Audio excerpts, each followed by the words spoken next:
And we are back with another edition of the Manliness Venture. In today's Memorial Day special, I'm going to be telling you a story of insane toughness and incredible valor. The story of the ski troops of the Army's 10th Mountain Division.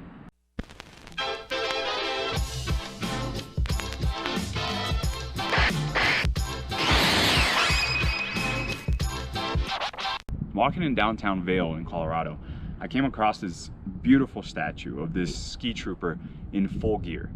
It was erected there because the division trained in Camp Hale, Colorado, which is around there. This statue piqued my interest, and so I did some research and found out that this division was put together to be fighting and operating in the most extreme of conditions. The 10th really was America's first special forces group, although they're not formally known as that because they were made of volunteers. The training that they endure was absolutely brutal, and all of it was done in altitudes between 9,000 and 13,000 feet. And really they were designed for mountaineering and winter survival. So you can imagine the training that these soldiers went through. These men rock climbed, went on long distance marches, practiced downhill skiing, practiced winter survival camping, all of this for months and months and months of the most brutal conditions. They didn't have any cars, they didn't have any Jeeps. They had to carry everything. Their packs were 90 pounds, and that was all gear needed for survival in the winter. They experienced temperatures as low as negative 30 degrees Fahrenheit. Not only were they doing endurance training, but they were also doing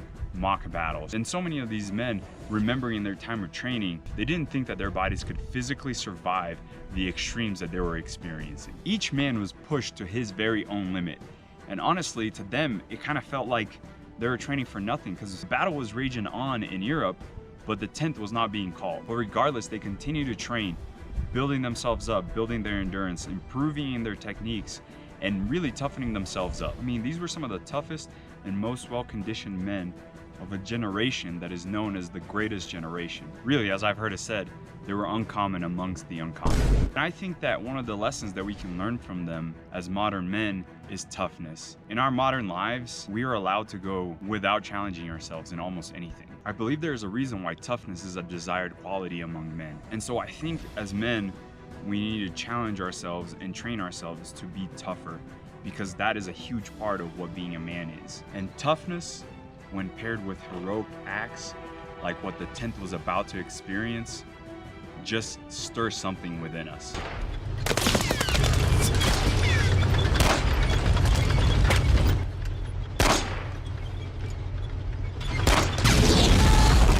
Finally, it's 1944.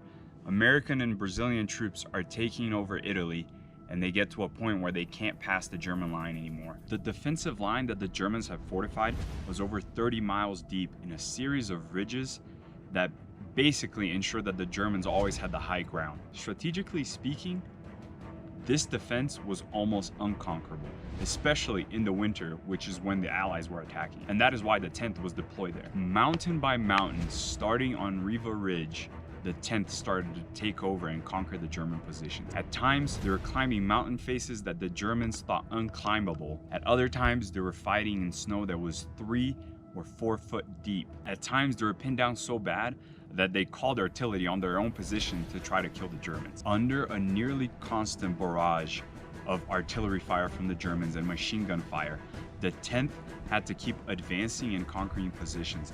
But not only that, they also had to withstand the German counterattacks as they try to retake the mountains, all while suffering heavy losses. One soldier remembers that in taking Mount de la Torracha, his 36-man platoon lost 30 men. Eventually though, the 10th broke through and they started to chase the Nazis as they tried to flee to the Alps. In crossing the Po Valley, the 10th crossed 80 miles in 7 days, all while taking heavy fire from the Germans as they retreated. But the 10th would not quit, and they forced 10,000 German troops to surrender before they could make it into Austria.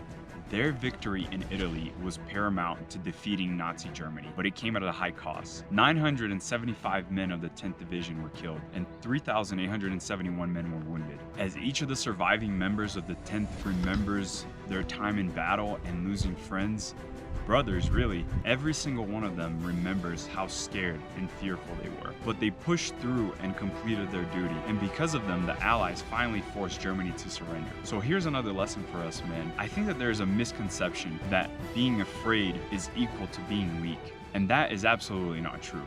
Being afraid is normal.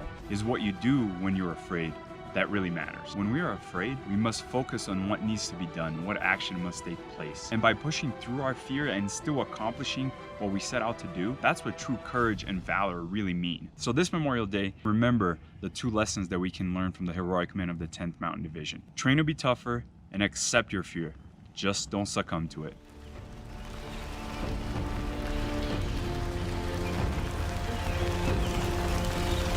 Don't forget to like and subscribe, and until next time, man up.